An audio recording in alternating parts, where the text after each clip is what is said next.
Good afternoon. We all are doing the chapter climate, and now we will discuss about inland monsoon. When we are talking about the climate of India, we have already observed that it is strongly influenced by the monsoon winds. The sailors who came to India in historic times were one of the first to have noticed this phenomenon, that monsoon winds.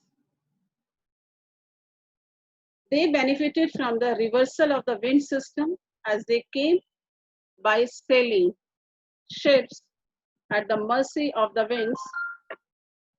The Arabs,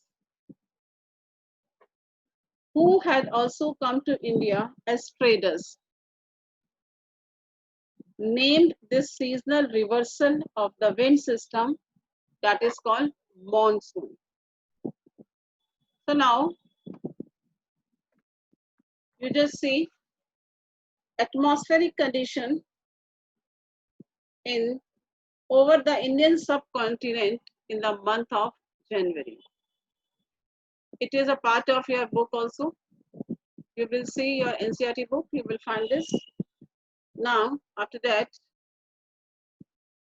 we will see atmospheric conditions over the Indian subcontinent in the month of June. And after that, we'll discuss about facts of mechanism of the monsoon. The monsoon are experienced in the tropical area roughly between 20 degrees north and 20 degrees south.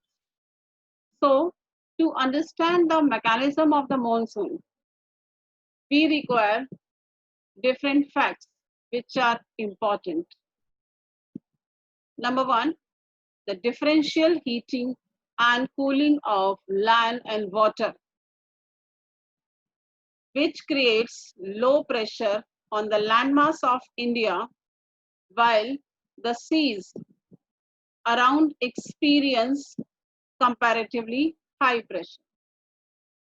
Now, we will talk about the shift of the position of intertropical convergence zone, which is also known as ITCZ.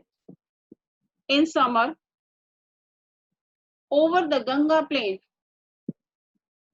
this is a equatorial trough normally positioned about 5 degrees north of the equator. It is also known as the monsoon trough during the monsoon season. Now, what is intertropical convergence zone, which we have discussed right now? It is a broad trough of low pressure in equatorial latitudes. This is where the northeast and the southeast trade winds converge. This convergence zone lies more or less parallel to the equator, but moves north or south with the apparent movement of the sun. Now, what are the effects of mechanism of the monsoon? As we are discussing about, next factor is the presence of the high pressure area east of Madagascar, nearly at 20 degrees south over the Indian Ocean. The intensity and position of this high pressure area affects the Indian monsoon.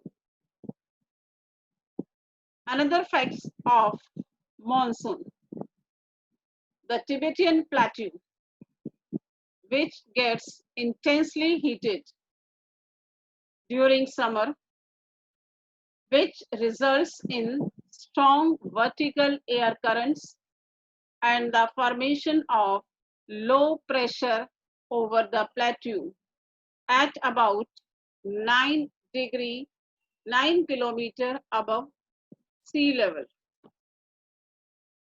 And another fact of monsoon, the movement of the westerly jet stream to the north of the Himalayas and the presence of the tropical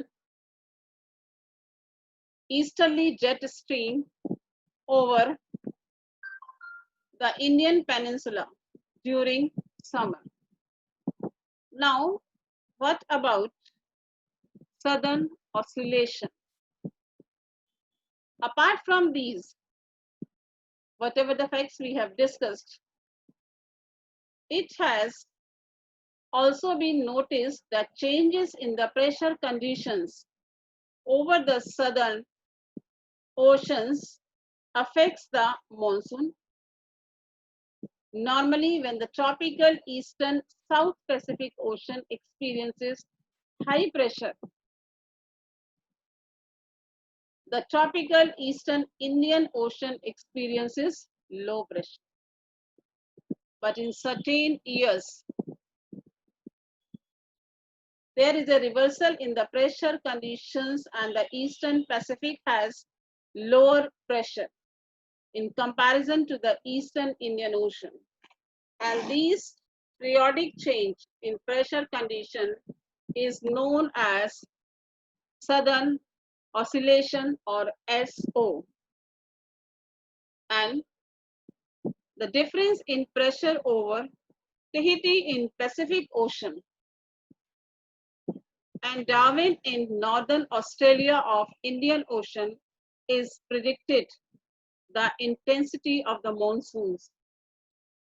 If the pressure differences were negative, it would mean below average and late monsoons.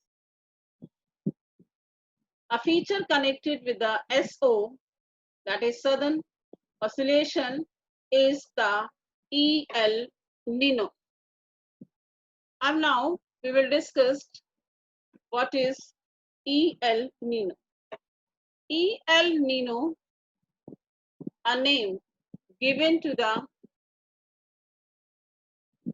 periodic development of a warm ocean current along the coast of Peru as a temporary replacement of the cold Peruvian current.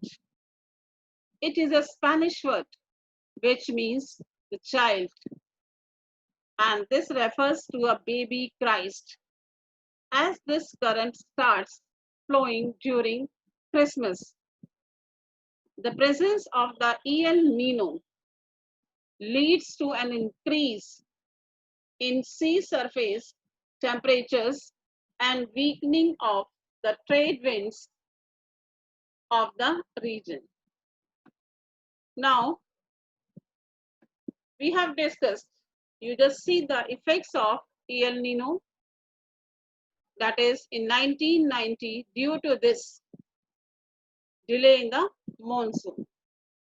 Now, beginning of the monsoon, or we can say the onset of the monsoon or withdrawal of the monsoon.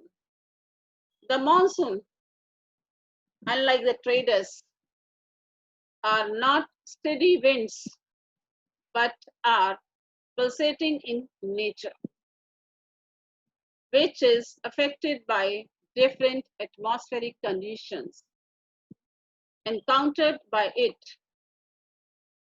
And the duration of the monsoon, as you all are aware, is about 100 to 120 days from early June to mid-September. Around the time of its arrival, the normal rainfall increases suddenly and continues constantly for several days. And this is called as the burst of the monsoon, like we are facing this burst of monsoon nowadays, and it can be distinguished from the pre-monsoon showers. The monsoon arrives at the southern tip of the Indian peninsula, generally by the first week of June. And due to this,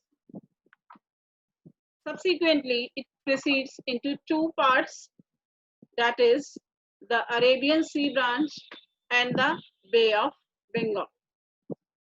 Now, beginning of the monsoon. First, we will discuss about the Arabian Sea.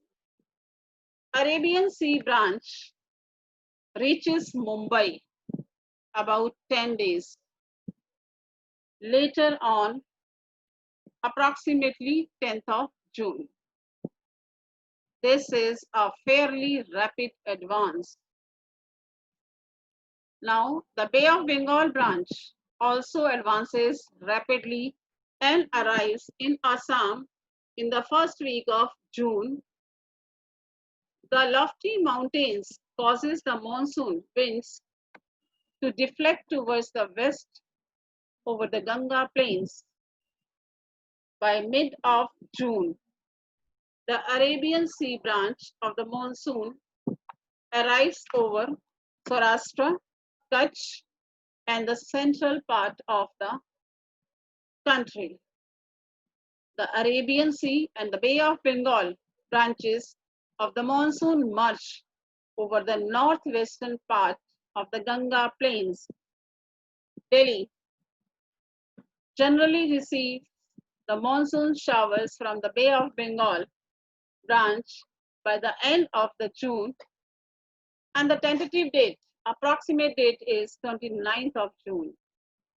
By the July first week, Western UP, Punjab, Haryana, and Eastern Rajasthan experience the monsoon by mid of July. The monsoon reaches Himachal Pradesh and rest of the country. Now, as we have to discuss about onset, that is means beginning. Now, withdrawal of the monsoon, or we can say retreat or end of monsoon. Withdrawal or the retreat of the monsoon is a more gradual process. The withdrawal of the monsoon begins in northwestern states of India by early September. By mid-October, it withdraws completely from the northern half of the peninsula. The withdrawal from the southern half of the peninsula is fairly rapid, and by early December, the monsoon has withdrawn from the rest of the countries. Now we will discuss about the island. The island receives the very first monsoon showers from south to north, from the last week of April to the first week of May. Now withdrawal takes place from north to south from the first week of December to the first week of January. And by this time, the rest of the country is already under the influence of the winter monsoon.